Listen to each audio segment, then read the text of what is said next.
Estimados amigos, los saluda con afecto Rodolfo Guerrero Martínez en este medio que es Prensa Jurídica, aquí en el marco de la Fiscalía de Derechos Humanos del Estado de Jalisco, y desde luego con el honor y la honra que me pueda recibir el doctor Dante Jaime Ado Reyes, quien es fiscal de Derechos Humanos, y le agradezco mucho que me pueda dar este espacio. Muchas gracias, Rodolfo, gracias por la invitación a tu equipo de trabajo en este espacio de Prensa Jurídica. Saludos a todos los que nos están escuchando, nos están viendo, y bueno, pues estamos a la orden. Y desde luego,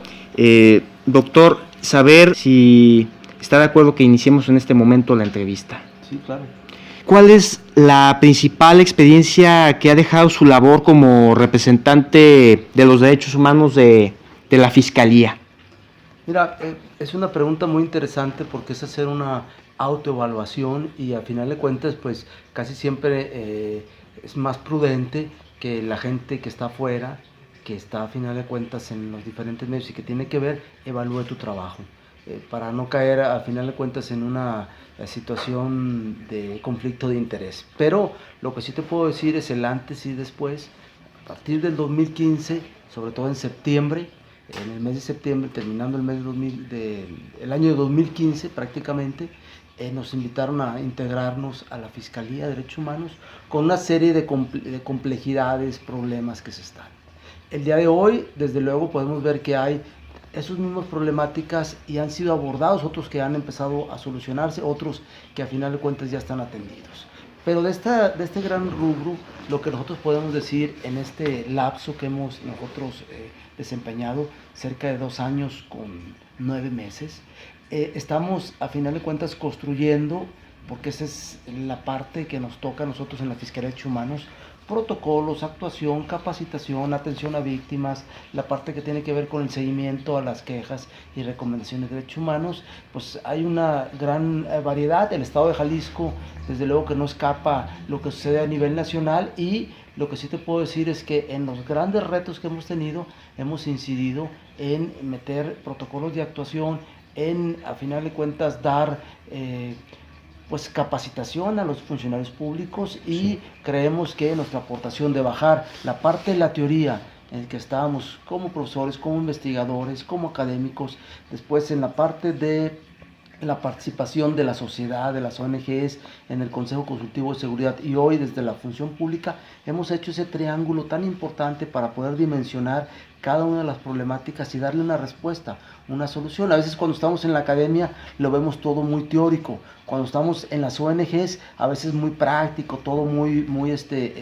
pues desde otra dimensión, y en la función pública también desde su dimensión. El conjugar estas tres factores, que no es fácil y que me da la oportunidad de poder abarcarlas, ya una dimensión de un problema lo puedes ver de manera muy directa. Entonces, el aprendizaje que hemos tenido nosotros de manera clara y la aplicación de los conocimientos que hemos tenido como académicos han sido, a final de cuentas, junto con el equipo de trabajo, el sello que hemos nosotros ajustado a las diferentes problemáticas. Propusimos y vimos que hay una problemática que el tiempo nos dio la razón, desafortunadamente así es, nos dio la razón, una problemática como es el de las personas desaparecidas. Claro. Se creó con el liderazgo de la Fiscalía de Derechos Humanos y de un servidor, junto con la ONU Derechos Humanos, junto con otros organismos, junto con los colectivos de personas y familiares desaparecidos, lo que es la Fiscalía Especializada en Personas Desaparecidas. Hoy el sistema estatal de búsqueda,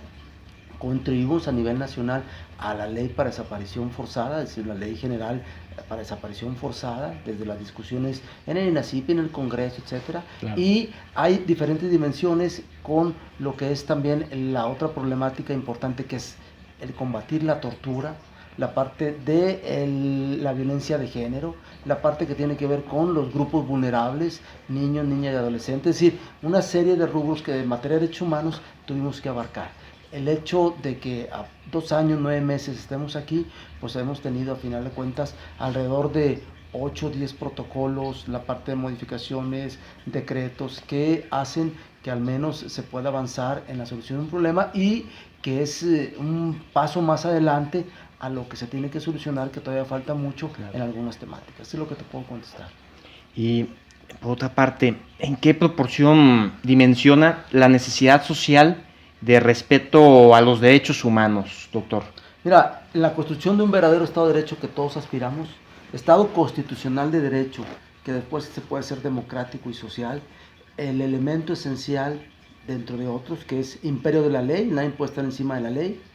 el respeto irrestricto a los derechos humanos es fundamental, es decir, nadie puede hacerse justicia por su propia mano. Hoy tenemos un nuevo sistema que se ha, a final de cuentas, transitado lentamente y que hace falta preparación, hace falta infraestructura, hace falta una serie de cuestiones, pero el debido proceso, la presunción de inocencia bajo un techo y un respeto de derechos humanos, ese es lo que nos va, a final de cuentas, a sacar, junto con la construcción de instituciones que van a generar certidumbre e imparcialidad de acceso. Eso es lo que es un verdadero Estado de Derecho y que todos aspiramos a que pueda construirse y se pueda llevar de la mano. Los derechos humanos son el núcleo fundamental de la construcción en cualquier Estado constitucional moderno que al final de cuentas quiera aspirar a eso. ¿Cuál es la visión y enfoque que usted daría en su estructura al trámite legal tanto de las víctimas como de los indiciados? Mira,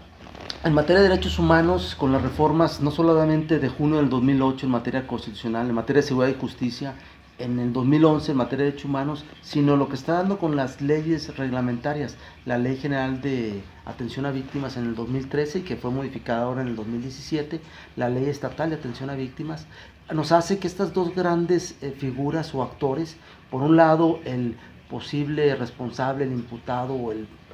la parte que tiene que ver con el causante del menoscabo, se tiene que a final de cuentas que trabajar en terminar una serie de situaciones y por el hecho de ser una persona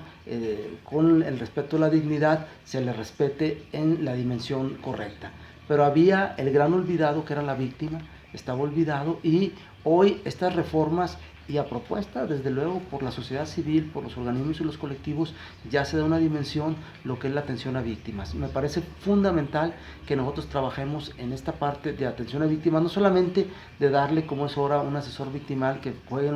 una parte muy importante en este nuevo sistema de justicia penal, sino en la parte que tiene que ver de no repetición, de derecho a la verdad, derecho a la justicia y sobre todo reparación.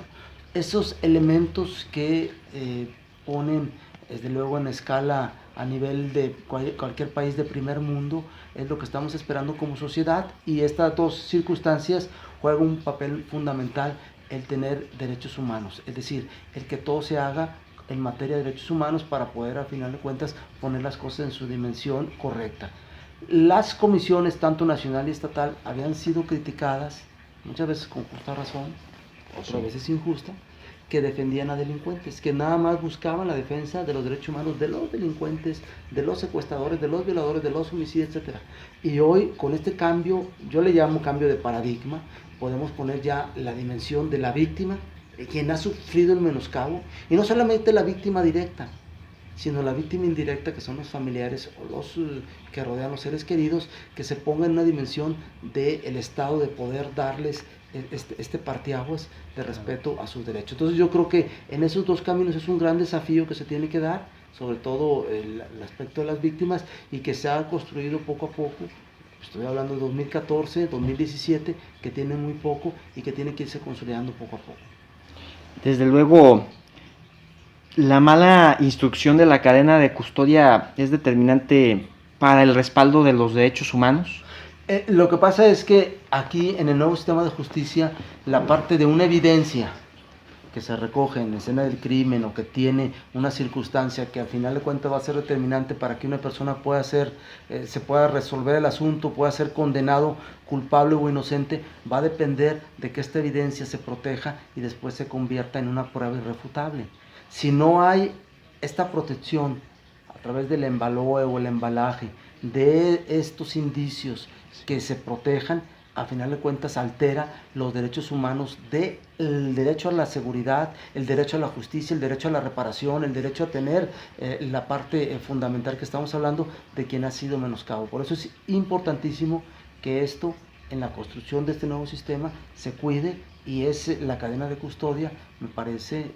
una piedra angular en el nuevo sistema de justicia, con la investigación, la trilogía de la investigación, para poder dar justicia para poder dar reparación, para poder poner las cosas en su justa dimensión, y esto me parece que en un marco de un techo de derechos humanos tiene que funcionar de manera muy adecuada. La experiencia de su gestión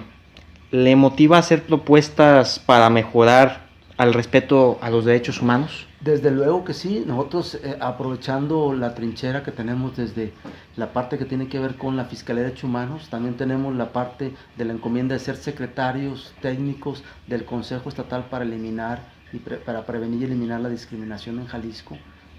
Y esto nos hace, al final de cuentas, ver que hace desde luego mucha falta el poder equilibrar a través del legislativo diferentes acciones, lo que se le llaman políticas públicas, acciones muy concretas, pero que no partan únicamente del escritorio, sino que partan desde la recolección, el conocimiento y sobre todo la información que se tenga desde los colectivos, desde la sociedad civil. Esto desde luego vuelvo como premisa, la participación de la ciudadanía en este tipo de materias desde luego va a venir conjuntamente con las acciones del gobierno a dar políticas públicas adecuadas. Y tenemos nosotros ahora una unidad que protege o que va a castigar a los delitos que estén cometiéndose tortura, es decir, delitos contra la tortura, la parte de un nuevo protocolo para la comunidad lésbico, gay, bisexual, transexual, transgénero, transvesti. Tenemos nuevos protocolos de feminicidio, tenemos un nuevo protocolo ALBA, tenemos nuevos protocolos de actuación, sobre todo de atención integral a víctimas del delito, tenemos protocolos de trata de personas, es decir, que combaten la trata de personas, tenemos nuevas unidades. Todo esto va generando que se pueda dar con el imperio de la ley, el robustecimiento, para que puedan respetarse los derechos humanos. Por eso es importante, al final de cuentas, el poder utilizar junto con las diferentes atribuciones del legislativo, el ejecutivo y el judicial, el trabajar en construir, vuelvo a repetir, que tengamos un verdadero Estado constitucional de derecho, democrático y social. Y agradeciendo desde luego el espacio que nos otorga, doctor, para esta emisión de Prensa Jurídica, es que pueda hacer el exhorto, la invitación a aquellos jóvenes apasionados de su carrera, que es la abogacía, a poder aventurarse a ver todos estos nuevos paradigmas, todos estos nuevos conceptos que desde luego hacen referencia a varios de ellos a lo que es el marco de derechos humanos. Claro, aquí es importante decir que es tan